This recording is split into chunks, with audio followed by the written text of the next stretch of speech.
All right, my friends. Well, good evening to you wherever you may be. Thank you for joining us tonight or whatever time it is when you're watching.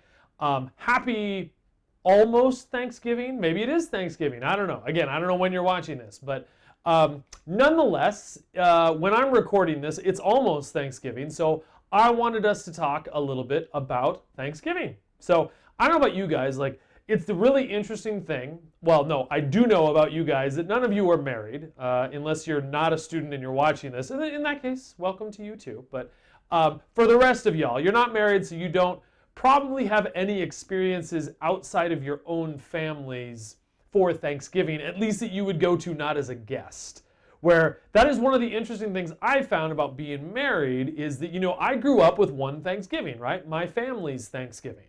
Now, don't get me wrong, there was maybe 2 or 3 years where we did like my dad's family's Thanksgiving and then my mom's family's Thanksgiving. So that was a little bit different, but they were still like our family. Now, all of a sudden, I get married and I go, and the Smith family is very, very different as far as their Thanksgiving celebration. So, for one, my family would always meet at like 5 or 6 p.m. and have Thanksgiving dinner.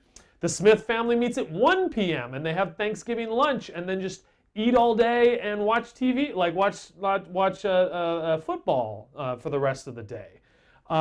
My family was mostly like my mom's brothers and brother and sisters, and there was only 2 kids, both of which were 4 and 8 years older than my sister and I. So only 4 total children at any given Thanksgiving. Whereas at the Smith family Thanksgiving, Judy's brother Jonathan has 5 children, just him. So that there's children running around the whole time. Like it's a very different experience. And one of the things that I found that was really interesting, it had kind of been the joke, not really among my family, but maybe you guys have heard this about Brussels sprouts, is that Brussels sprouts, I don't think I had ever eaten a Brussels sprout because it's kind of the joke that Brussels sprouts are gross. Brussels sprouts and lima beans are the joke that you just know they're gross. You've never had them, but people joke about how gross they are. Then I meet Judy, and they actually, or at least Judy actually roasts Brussels sprouts. And I had them, and I'm like, these are amazing. How have I never eaten these before? I mean, I've never had a vegetable that is so like smoky and yet like it's like rich and it's just like flavors that I am not used to getting out of a vegetable. And so that became my favorite Thanksgiving food. Now, the irony, I think, of Thanksgiving is kind of twofold. Is that one, here, the theory behind Thanksgiving, right, is it's supposed to be Thanksgiving, a day of thanks, yeah? And yet the one that always struck me is that, and it comes sooner and sooner each year, not this, well, no, this year actually came crazy soon, but is Black Friday. I would argue that up until this year, and maybe including this year is going to be weird, but I think Black Friday is a bigger American holiday than Thanksgiving. Not that I agree with that or I think that's good, but I think people get more excited about Black Friday than they do about Thanksgiving itself. And if you guys have never experienced Black Friday, which I'm not encouraging you to, but again, not this year, but some other year, drive by a Best Buy sometime Thanksgiving evening. Crazy. I mean, there are people camping out. There's lines. I remember there was the one down in Orange County, the Best Buy. There was literally a line that went all the way through the parking lot into the parking structure, wrapped back around, and came down the street. Like it's crazy. And the irony that immediately after, and sometimes at the same time, that you have to get in line at like 5 p.m. or earlier on Thanksgiving, on a day of giving thanks is the most day of unbridled greed that we ever see. Because the reality is, are people buying Christmas presents? Some of them, but are you really buying a TV for someone for Christmas? Like, I mean, not in my family at least. Maybe you guys are buying people TVs, but it's not really about giving as much as receiving and getting the deal and what stuff can I buy. I think the second irony, at least to me, is that Thanksgiving, I think, is more defined by gluttony, which is what we're talking about today, excessive eating, excessive everything, really, but eating so much that we almost don't feel good, right? I mean, how many times have we said or heard, I ate too much, I can't eat one more bite, like I need to loosen my belt and just kind of lay here like no one thinks that's healthy or that that's a good thing. And the reality that we shouldn't ignore, literally there are 690 million people, at least, that are going to go to bed hungry tonight. 690 million people. And the reality is, too, the even scarier reality, our world produces enough food to feed everyone in the entire world. And yet, 690 million people will go to bed hungry. So what do we do with that fact? I don't think we ignore it. As Christ followers, we shouldn't. But do we just feel guilty about it? Oh man, I'm such a, I don't know that that's necessarily the case either. But I think that's why we talk about what we're talking about tonight.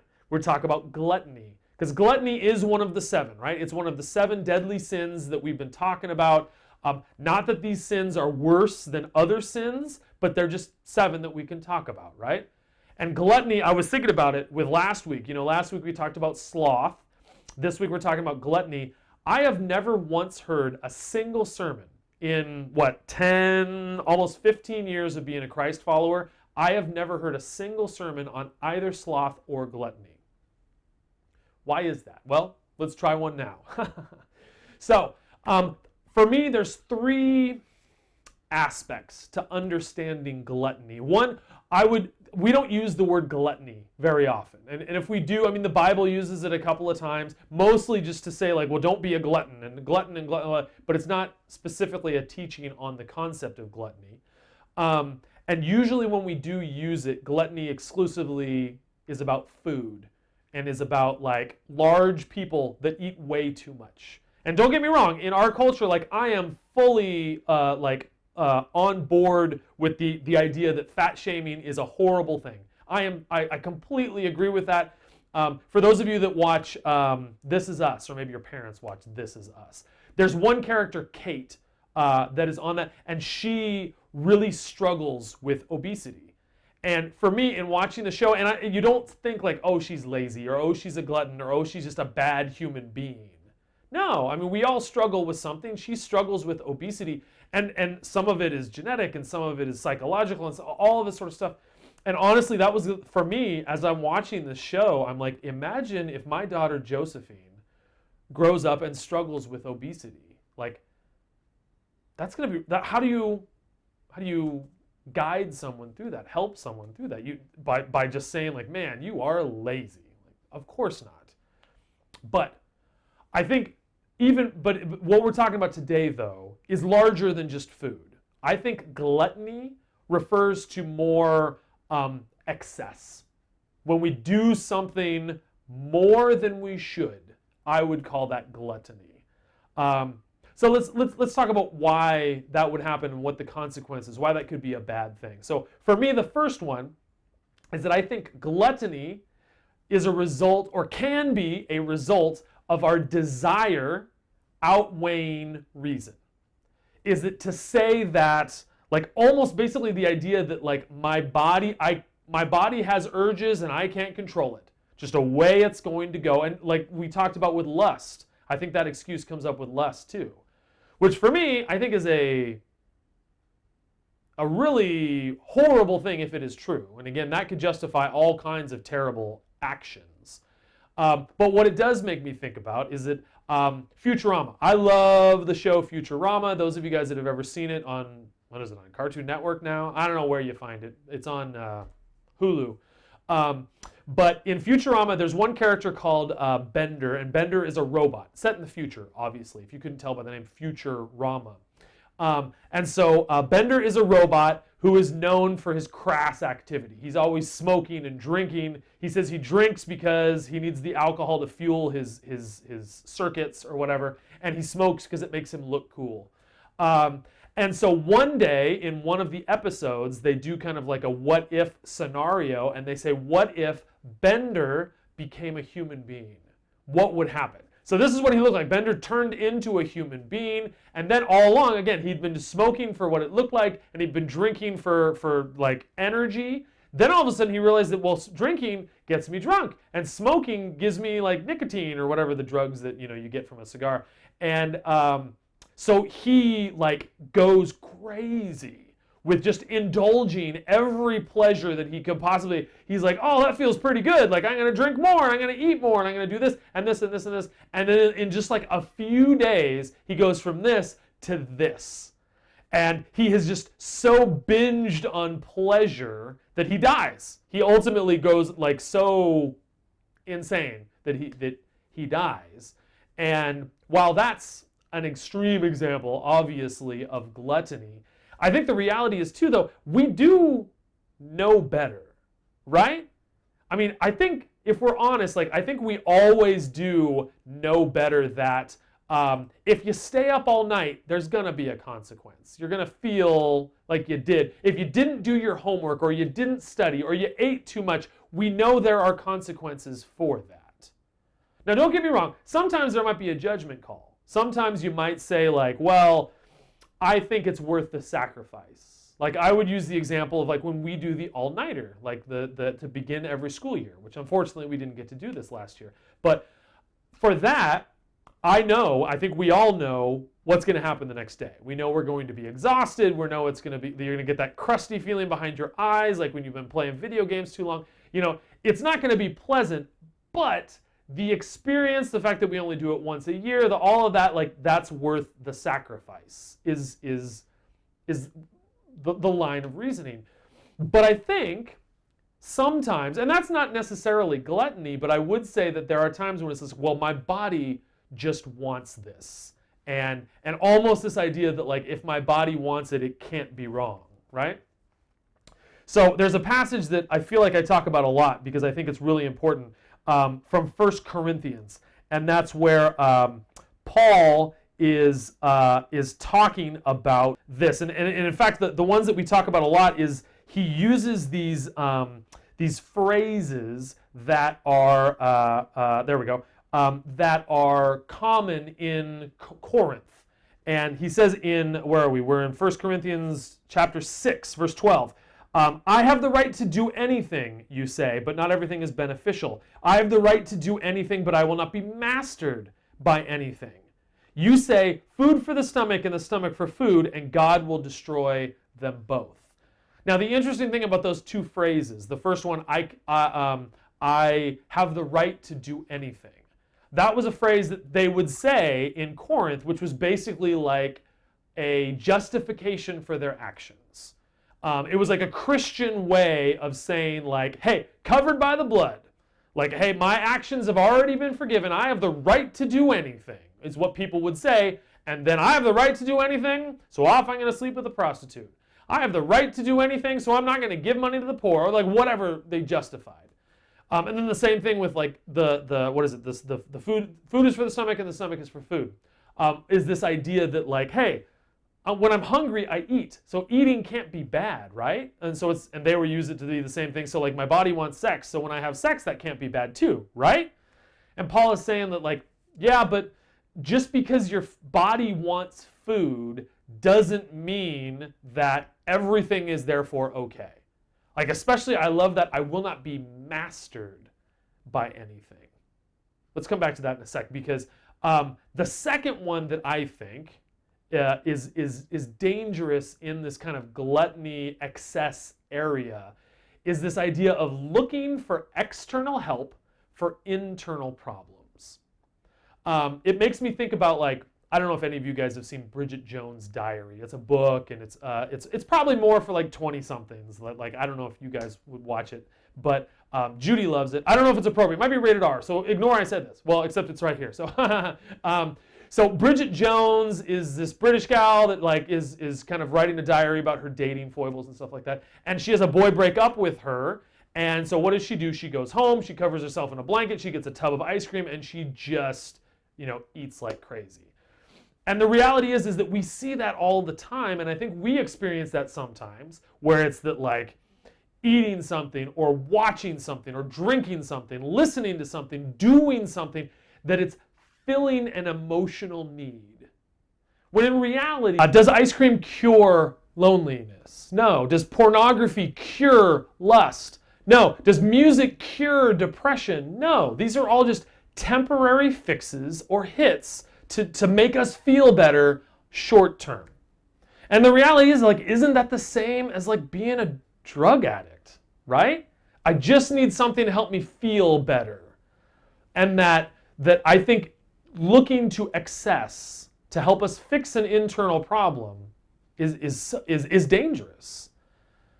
And then there's a third one, and this is kind of at the core of it, I think, is that I feel like gluttony is ultimately about selfishness.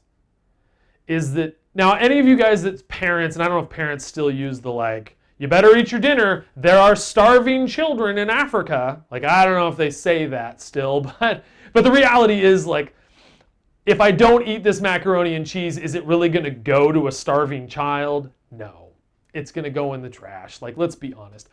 But don't get me wrong, like, isn't there a certain aspect of gratitude and appreciation?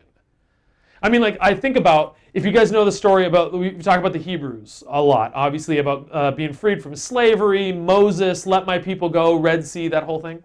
And they're going through the wilderness on their way to Mount Sinai, right? Just left slavery, and they have no food. I mean, hundreds of thousands, millions maybe, of them that are there without any food. And they say, like, hey, are we just going to starve to death? And so God miraculously creates manna, which manna, if you guys remember, is that there's this like, it's actually like a seed that you have to grind up. But basically there are these seeds that just appear. They have never appeared since. No one exactly knows what they were, other than the Bible talks about these seeds that they could grind up to make bread.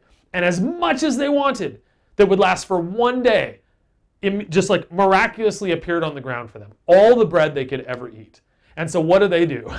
They're eating bread, and then a couple of days later they're like, is this all? Like, just bread? Like, when we were slaves, we had fruit and meat and whatever. Like, man, maybe we should go back to slavery. And it's just like, seriously? Like, your options are not as vast as you would demand.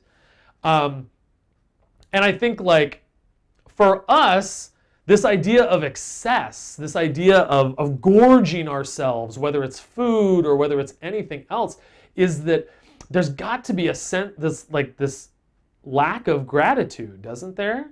Where as a imagine one of those 690 million people that are gonna go to bed hungry tonight. Imagine one of them was at your Thanksgiving feast watching. Like, doesn't that kind of change things? Wouldn't it feel a little strange that you have so much and they have so little? And I don't necessarily mean you should pack some of it up and mail it to them, but I mean just at least from a heart posture. What do we do? And I feel like that's where we come down to, what do we do with all of this, right? What's the answer? Because again, the great thing that for me has come out of this whole series is that God's answer is never just stop. God's answer is just quit it. God's answer is always, you're going this way, turn around and go this way. Let's go the exact opposite direction. So in order to do that, I think first we do need to identify the answer. We need to identify the problem, I should say. Identify the areas in our lives of excess. The idea is that we're being controlled by our desires, that we're being selfish, that we're looking to external things rather than to God to fill internal issues. We need to identify those areas. Like, is it food that we gorge ourselves on, that we go to make ourselves feel better? Is it video games? Is it watching YouTube? Is it whatever? I mean, how many of us are looking forward to next week so that we can say, like, dude, I got nothing to do. I'm going to play 85 hours of video games next week.